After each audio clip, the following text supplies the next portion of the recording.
എന്താ തന്റെ യഥാർത്ഥ പേര്? എന്റെ പേര് അങ്ങേക്ക് അറിയാമല്ലോ, കൃഷ്ണമേനോൻ. ബാങ്കർ കേശവമേനോന്റെ മകൻ കൃഷ്ണമേനോൻ എന്ന് ഞാൻ പറഞ്ഞില്ലല്ലോ. പിന്നെ താൻ ഇത്ര നാളും അഭിനയിച്ചതോ? ഞാനായിട്ടല്ലാതെ ആരുടെയും മകനായിട്ടല്ലല്ലോ ഇവിടെ കഴിഞ്ഞത്. താൻ ഇത്ര ഭയങ്കരനാണെന്ന് ഞാൻ കരുതിയില്ല.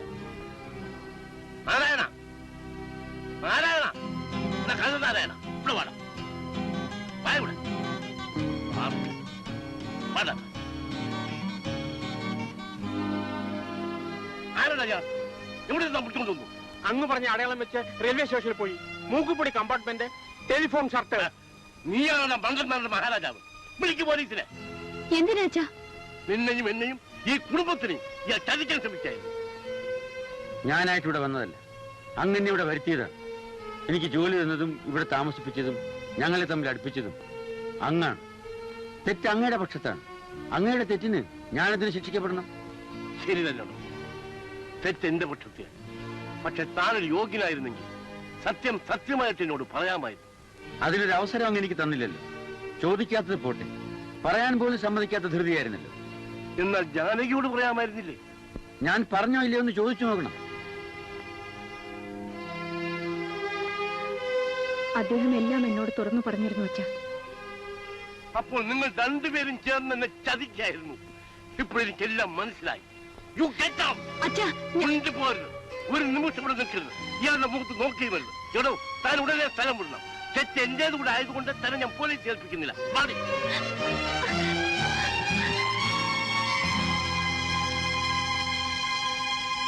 ഞാൻ ബാങ്കർ കേശവമേനോന്റെ മകനായിട്ടല്ല ഇവിടെ വന്നിരിക്കുന്നത്. Very good, very good. സ്വതന്ത്രമായി ജീവിക്കാൻ ആഗ്രഹിക്കുന്ന ആളാണെന്ന് അറിഞ്ഞിട്ടുണ്ട്. പക്ഷെ ഒരു അബദ്ധം പറ്റിപ്പോയത് കൊണ്ട് അറിയാതെ പറഞ്ഞുപോയി. Excuse me. കാപ്പി കൊണ്ടുവരാൻ ജാനകിക്ക് മനസ്സില്ലെന്ന്. നീ എന്താ കാപ്പി കൊണ്ടുവരാത്തത്? അതിനിവിടെ ജോലിക്കാർ ആവശ്യത്തിലേറെ ഉണ്ടല്ലോ. ജോലിക്കാരുടെ കയ്യിൽ നിന്നും കാപ്പി വാങ്ങി കുടിക്കേണ്ട ആളല്ല വന്നിരിക്കുന്നത്. ബാങ്കർ കേശവമേനോന്റെ മകനാണ്. ആയിരിക്കാം. അതിന് എനിക്കെന്താ? നിന്നെ വിവാഹം ചെയ്യാൻ പോകുന്നവനാണ്. ഇതിനു മുമ്പ് ഒരാൾ വന്നപ്പോഴും അച്ഛൻ ഇത് തന്നെ എന്നോട് പറഞ്ഞു. അന്നൊരു അബദ്ധം പറ്റിപ്പോയി. ഇതാണ് ശരിയായ ആള്. അച്ഛൻ ഇനി മൂന്നാമത് ഒരാളെ കൊണ്ടുവന്നിട്ട് അയാളാണ് ശരിയായ ആളെന്ന് പറഞ്ഞ് നടന്നൊക്കെ വീണ്ടും ആവർത്തിക്കണം. ഒരുപക്ഷെ അച്ഛൻ അതിൽ ലജ്ജ തോന്നുന്നില്ലായിരിക്കും. പക്ഷെ എന്നെ കൊണ്ടതാവില്ല.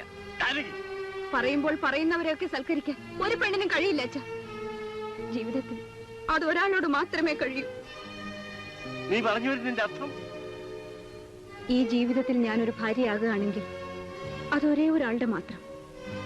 അതാരാണെന്ന് ഞാൻ പറയാതെ തന്നെ അച്ഛൻ അറിയാമല്ലോ. ഭ്രാന്തുണ്ടോ കൊണ്ട് നിനക്ക്? ഭ്രാന്തോ? അതെ, ഭ്രാന്ത്. നിന്റെ സ്റ്റാറ്റസ് ഉണ്ട്, അവന്റെ സ്റ്റാറ്റസ് ഉണ്ട്. ഞാൻ കണ്ടോ തിരണ്ടി നടന്നു. ആഹാരത്തിന് പോലും വഴിയില്ലാത്ത. സ്റ്റാറ്റസും പണവും ഒന്നും എനിക്ക് വേണ്ടെങ്കിലോ? ഞാൻ സ്നേഹിക്കുന്ന പുരുഷനോടൊപ്പം പട്ടിണി കിടക്കുന്നതാണ് എനിക്ക് സുഖമെങ്കിലോ? ഇത് നിന്റെ അവസാനത്തെ തീരുമാനമാണ്? അതെ. നല്ലവണ്ണം ആലോചിച്ച് തന്നെയാണോ തീരുമാനമെടുത്തത്? അതെ. വരുന്നതെല്ലാം അനുഭവിക്കാൻ തയ്യാറാണോ? അതെ.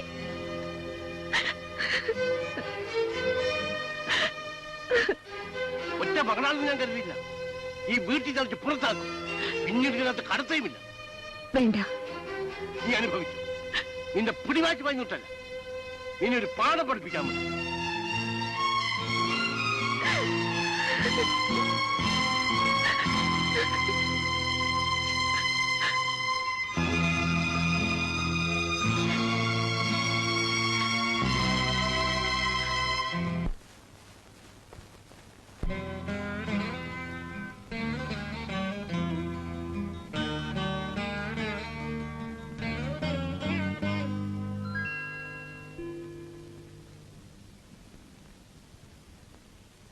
ആരാ?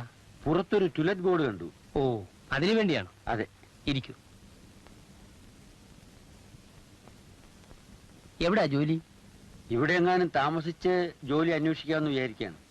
ഓഹോ, ജോലി കിട്ടിയതിന് ശേഷം വീട് അന്വേഷിക്കുന്നതല്ലേ നല്ലത്? ഞങ്ങൾക്കിവിടെ പരിചയക്കാരുമില്ല. നമ്മൾ തമ്മിലും പരിചയമില്ലല്ലോ. പരിചയമില്ലാത്തൊരാളിന് എങ്ങനെയാ വീട് കൊടുക്കുക? നിങ്ങൾ ആരാണെന്നോ എന്താണെന്നോ എനിക്കറിയില്ല.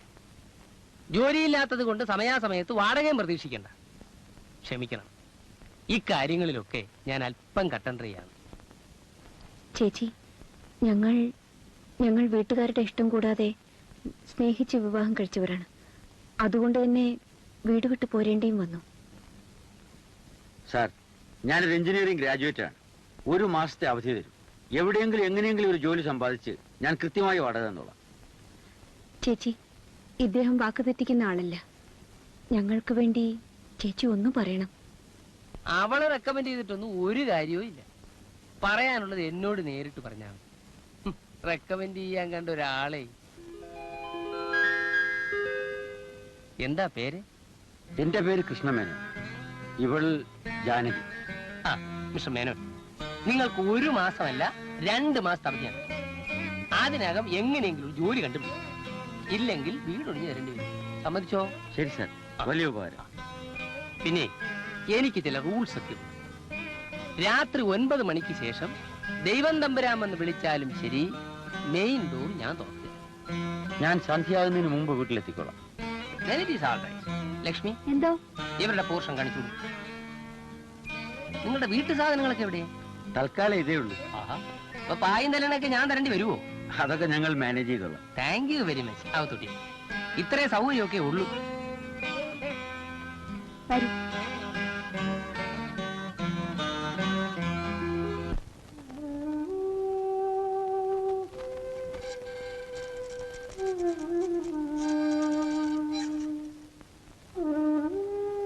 ജോലിക്കാരിയൊക്കെ എന്തായി? പല സ്ഥലത്തും അന്വേഷിക്കുന്നുണ്ട് സാർ. എവിടെയെങ്കിലുമൊക്കെ അന്വേഷിച്ചിട്ട് കാര്യമില്ല. വേക്കൻസി എവിടെയുണ്ടെന്ന് ആദ്യം മനസ്സിലാക്കണം. നിങ്ങൾക്ക് വേണ്ടി ഞാനും അന്വേഷിക്കാതിരുന്നില്ല. മെസ്സേഴ്സ് മൈക്കിൾ ആൻഡ് മൈക്കിളിൽ ഒരു വേക്കൻസി ഉണ്ടെന്ന് കേട്ടു. നാളെ തന്നെ അങ്ങോട്ട് പോവാം. ശരി. ജാനു, കുടിക്കാൻ ഒരു ഗ്ലാസ് വെള്ളം കൊണ്ടുവരും.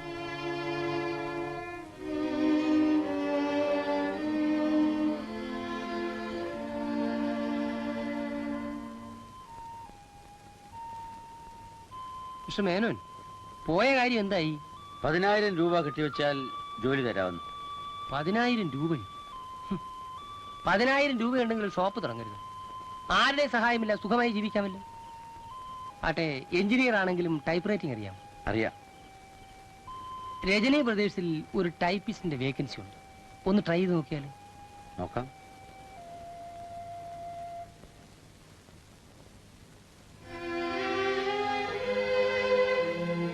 എന്താ മുഖം വാടിയിരിക്കുന്നു? ഇന്നും പോയിട്ട് പ്രയോജനമൊന്നും ഉണ്ടായില്ല അല്ലേ? സാരമില്ലെന്നേ, ഇന്നല്ലെങ്കിൽ നാളെ ശരിയാവും.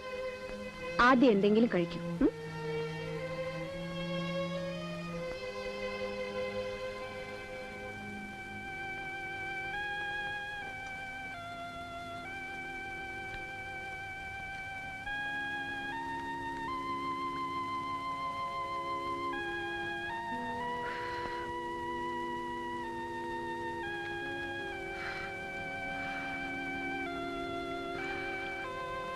ജാനകി, എന്താ എന്താ ചേട്ടാ കണ്ണു നിറഞ്ഞിരിക്കുന്നത്? ഒരു നേരത്തെ നല്ല ആഹാരം പോലും നിനക്ക് തരാൻ കഴിയുന്നില്ലല്ലോ. കഞ്ഞി പോലും അല്ല, കഞ്ഞി വെള്ളം, വെറും സ്റ്റാർച്ച്. ആര് പറഞ്ഞു നല്ല ആഹാരമല്ലെന്ന്? എന്റെ കയ്യിലിരിക്കുന്നത് സ്വർണത്താലമാണ്. സ്വർണത്താലത്തിൽ സർവ പദാർത്ഥങ്ങളും. ഇത് സ്വർണക്കരണ്ടി. നിന്റെ ഭാവന കൊള്ളാം, പക്ഷേ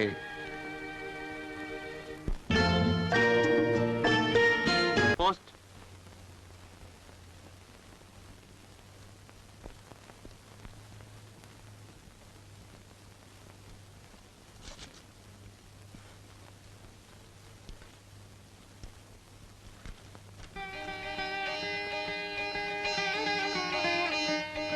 ജാനു,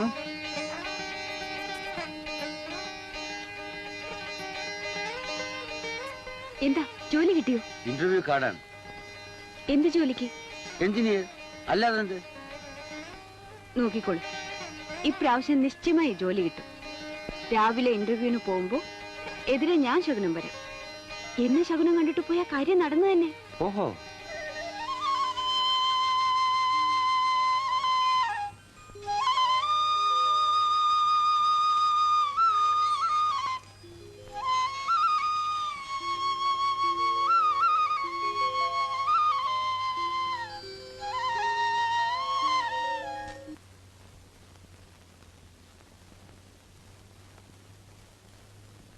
ഇപ്രാവശ്യം നിശ്ചയമായി ജോലി കിട്ടും. രാവിലെ ഇന്റർവ്യൂവിന് പോകുമ്പോ എതിരെ ഞാൻ ശകുനം വരാം. എന്നെ ശകുനം കണ്ടിട്ട് പോയ കാര്യം നടന്നു തന്നെ.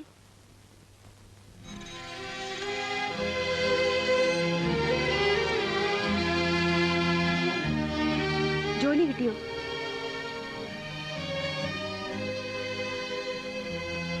കിട്ടി. എനിക്കറിയാമായിരുന്നു കിട്ടുമെന്ന്. ഞാനപ്പോഴേ പറഞ്ഞില്ലേ, ഞാൻ ശകുനം വന്നാൽ ആരുടെ കാര്യമായിരുന്നാലും എന്ത് കാര്യമായിരുന്നാലും നടന്നിരിക്കും. ചേച്ചി, ചേച്ചി,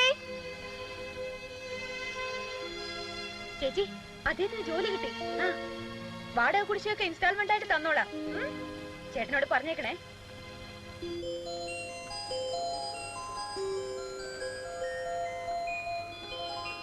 ജാനകി, നീ ഇവിടെ? ഞാനിവിടെ അടുത്താ താമസിക്കുന്നത്. എന്റെ ഭർത്താവ് KDCയിൽ എഞ്ചിനീയറാണ്. അതെയോ? ഓ, കണ്ടത് ഭാഗ്യമായി. നാളെ എന്റെ അനുജത്തിയുടെ കല്യാണമാണ്. രണ്ടുപേരും കൂടി വരണം. ഇതാ ഇൻവിറ്റേഷൻ കാർഡ്. പേരെഴുതാത്തിൽ പരിഭവം തോന്നരുതേ. നമ്മൾ തമ്മിലോ? വരണം. ഞാൻ എല്ലാരോടും പറയും ജാനകി വരുമെന്ന്. വരാവുന്നേ. പോട്ടെ.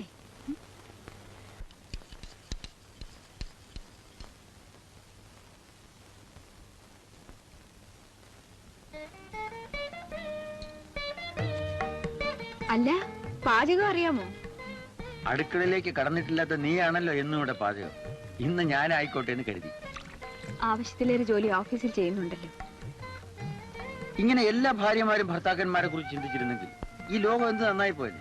ഏതായാലും അതിന്റെ പേരിൽ ഭർത്താവിന്റെ സ്വന്തം കയ്യിലുണ്ടാക്കിയ ചായയുടെ പകുതി ഭാര്യയ്ക്ക് സമർപ്പിക്കും. കുടിച്ചു നോക്ക്. ആഹാ, നല്ല ചായ. അപ്പൊ ചായ അടിച്ച് ജീവിക്കാം.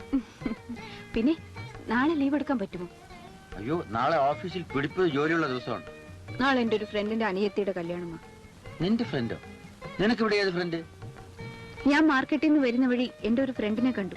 അപ്പോഴാ ക്ഷണിച്ചത്. അങ്ങേയും കൂട്ടി ചെല്ലാമെന്ന് ഞാൻ ഏറ്റുപോയി. എന്താ ജാനു ചെയ്യുക? ഞാൻ ഓഫീസിൽ പുതിയാണ്. ചെന്ന് കയറുന്നതിന് മുമ്പ് ലീവ് ചോദിച്ചാൽ എന്നാ പറയും? ഇങ്ങനെ ഒരു ഭാര്യയും ഭർത്താവും തമ്മിൽ സാധാരണഗതിയിൽ ഒരു ക്ലാഷ് വന്നാൽ എന്താ ചെയ്യാ? നീ കൂട്ടുകാരുടെ ക്ഷണം സ്വീകരിക്കും. നേരത്തെ അറിയാത്തതുകൊണ്ട് എനിക്ക് ലീവ് എടുക്കാൻ സാധിച്ചില്ല എന്ന് പറയും.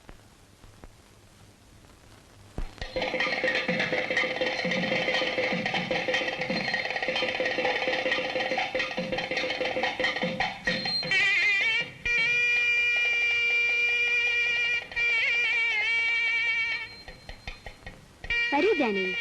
എന്താ ഇത്, തനിച്ചേ ഉള്ളൂ? ഹസ്ബൻഡ് എവിടെ? വലിയ കമ്പനിയിലെ എഞ്ചിനീയർ അല്ലേ, മുൻകൂട്ടി അറിയിച്ചാലേ ലീവ് കിട്ടുള്ളൂ. അനിയത്തിയുടെ പ്രസവത്തിന് കുഞ്ഞിനെ കാണാൻ ഞങ്ങൾ രണ്ടുപേരും കൂടി വരാം.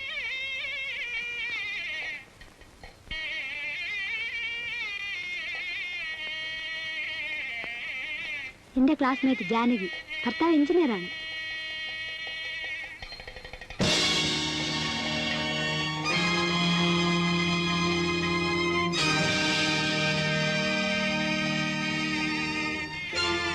എന്താ ജാനകി അയാളെ ഇങ്ങനെ തുറച്ചു നോക്കുന്നത്? ഞങ്ങളുടെ ഓഫീസിലെ പിയൂണാ.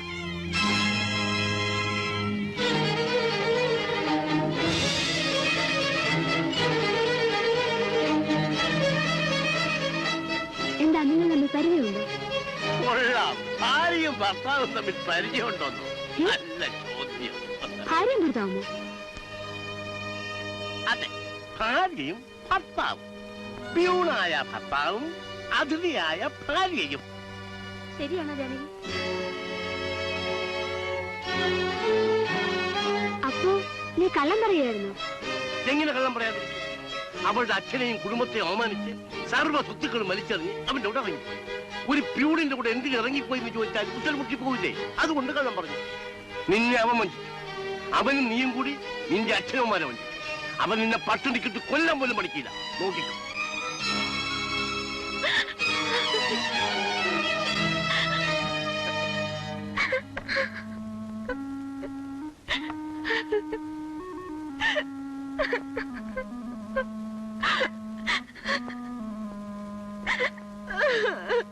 ജാനു, എന്നോട് ക്ഷമിക്കു ജാനു. നിന്നെ ഇങ്ങനെ വേദനിപ്പിക്കേണ്ടി വരുമെന്ന്, ഇങ്ങനെ അപമാനിക്കേണ്ടി വരുമെന്ന് ഞാൻ ഒരിക്കലും കരുതിയില്ല.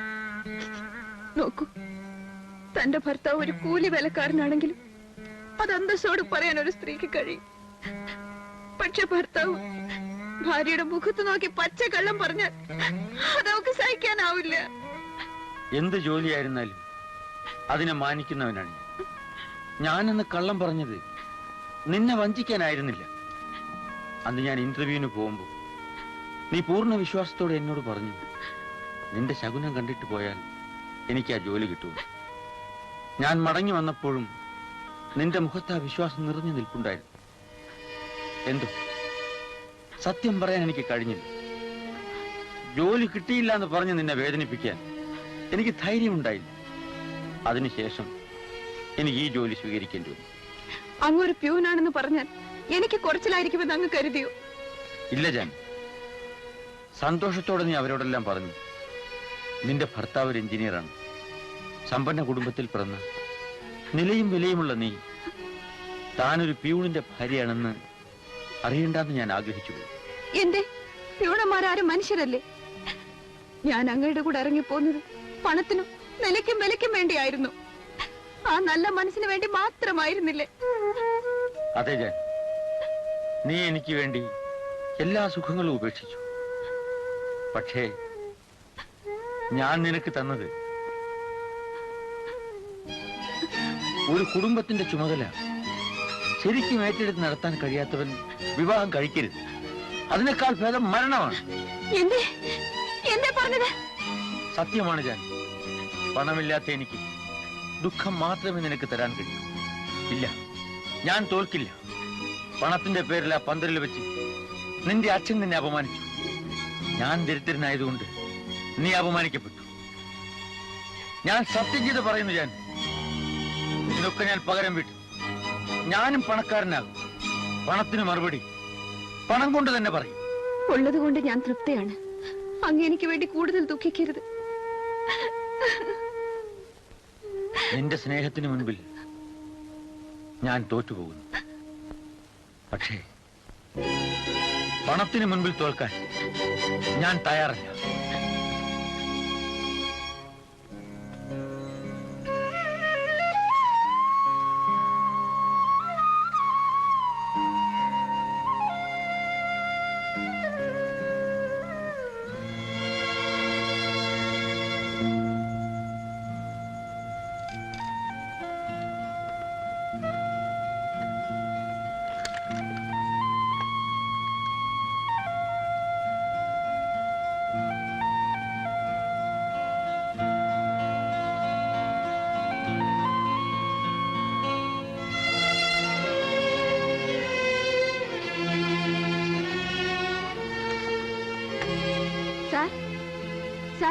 അദ്ദേഹത്തെ കാണുന്നില്ലല്ലോ. കാണുന്നില്ല. എന്തെങ്കിലും അത്യാവശ്യത്തിന് പുറത്തു പോയതായിരിക്കും. ഉടനെ വരും. ഇല്ല, എന്നോട് അങ്ങനെ പറയാതെ പോവുക പതിവില്ലല്ലോ സാർ. തലയ്ക്ക് വെച്ചിരുന്ന ഡ്രസ്സും കാണുന്നില്ല. ഉറക്കത്തിൽ ശല്യപ്പെടുത്തണമെന്ന് കരുതി പറയാതെ പോയതായിരിക്കും.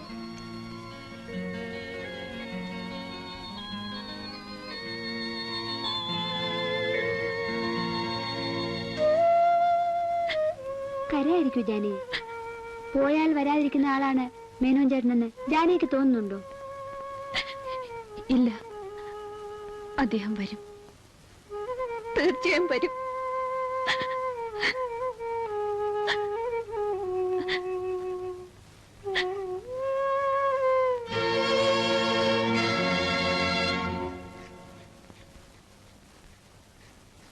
സാർ, വാടക ഇന്ന് 2 മാസം തികയാണല്ലോ. നിങ്ങൾ എവിടെയായിരുന്നു മിസ്റ്റർ മേനോൻ? വലിയ കഥയാണ് സാർ. വലിയ കഥയാണെങ്കിൽ പിന്നെ പറയാം. നിങ്ങൾ ആദ്യം പോയി ആ പാപത്തിനെ സമാധാനിപ്പിക്കും. കിടന്ന് കിടപ്പിൽ നിന്ന് എഴുന്നേറ്റിട്ട് ദിവസങ്ങളായി. വാടക കഥയും കണക്കൊക്കെ പിന്നീടാകാം. ആദ്യം അകത്തേക്ക് പോകൂ.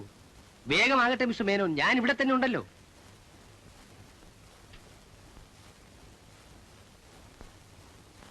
ജാനു, ജാനു,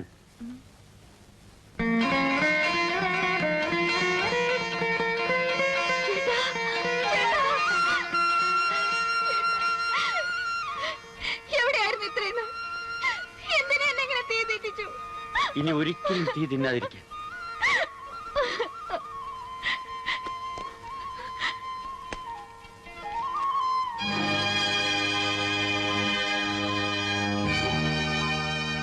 ഇതെവിടുന്ന ഇത്രയും പണം? ഞാനും ഞാനിന്നൊരു വലിയ കമ്പനിയുടെ പാർട്ണറാണ്. ജോലി കിട്ടാതെ മടങ്ങില്ലെന്ന് സത്യം ചെയ്തിട്ടാണ് ഉറങ്ങിക്കിടന്ന് നിന്നെ അറിയിക്കാതെ ഞാനിവിടെ നിന്ന് പോയി. പൈപ്പിലെ പച്ചവെള്ളവും കുടിച്ച് മുട്ടാവുന്ന കഥകളിലൊക്കെ മുട്ടി കടത്തിണ്ണുകളിൽ കിടന്നുറങ്ങി. ഒടുവിൽ പട്ടണത്തിന്റെ ഹൃദയഭാഗത്ത് കാട് പിടിച്ചു കിടക്കുന്ന 2 ഏക്കർ സ്ഥലം എന്റെ ശ്രദ്ധയിൽപ്പെട്ടു. എന്തോ കണ്ടപ്പോൾ തന്നെ ദൈവം എനിക്ക് കാണിച്ചു തന്ന പോലെ തോന്നി. അതേപ്പറ്റി അന്വേഷിച്ചു. അവകാശികൾ തമ്മിൽ കേസിൽ കിടക്കുന്ന വസ്തുവാണെന്ന് മനസ്സിലാക്കി. ഓരോ അവകാശിയെയും പ്രത്യേകം കണ്ടു. ഒടുവിൽ അവരെ എല്ലാവരെയും ഒരുമിച്ച് ഒരു സ്ഥലത്ത് വിളിച്ചു വരുത്തി. അതുകൊണ്ട് പ്രിയപ്പെട്ട സുഹൃത്തുക്കളെ, എക്കാലവും കേസും വഴക്കുമായി കോടതി കയറിയിറങ്ങി നടക്കാതെ കഴിഞ്ഞതെല്ലാം മറന്ന് ഒരു കുടുംബത്തിലെ സ്നേഹത്തോടെ കഴിയേണ്ട അംഗങ്ങളാണെന്ന് മനസ്സിലാക്കി ഒത്തൊരുമയോടെ മുന്നോട്ട് പോയാൽ കേസ് വിധി പറഞ്ഞാൽ ലഭിക്കുന്നതിൽ കൂടുതൽ ലാഭം നിങ്ങൾക്ക് ഓരോരുത്തർക്കും കിട്ടും. ഭൂമിക്ക് വില കൂടിയ ഇക്കാലത്ത് ഓണർഷിപ്പ് ഫ്ലാറ്റ് സിസ്റ്റം എന്തുമാത്രം വിജയിച്ചിട്ടുണ്ടെന്ന് ഞാൻ പറയേണ്ട ആവശ്യമില്ല. പരസ്യം ചെയ്യാനും കൺസ്ട്രക്ഷൻ നടത്താനുള്ള സ്വാതന്ത്ര്യം മാത്രം എനിക്ക് വിട്ടു തന്നാൽ മതി. പിന്നെ പരസ്യം ചെയ്യാനും മറ്റ് ചില്ലറ ചിലവിനുമുള്ള തുക മതി ആരംഭത്തിൽ. പരസ്യം കൊടുത്ത് ഒരാഴ്ചയ്ക്കുള്ളിൽ പണി ആരംഭിക്കുന്നതിനുള്ള തുക അഡ്വാൻസായി കിട്ടും. അതായിരിക്കും നമ്മുടെ കമ്പനിയുടെ മൂലധനം. ഇത് കമ്പനിയുടെ മൂലധനമാണ്. എന്തോ ബാങ്കിലിടുന്നതിന് മുമ്പ് നിന്നെ ഒന്ന് കാണിക്കണം എന്ന് എനിക്ക് തോന്നുന്നു. ഞാൻ കാണാൻ കൊതിച്ചിരുന്നത് പണമായിരുന്നില്ല, അങ്ങനെയായിരുന്നു.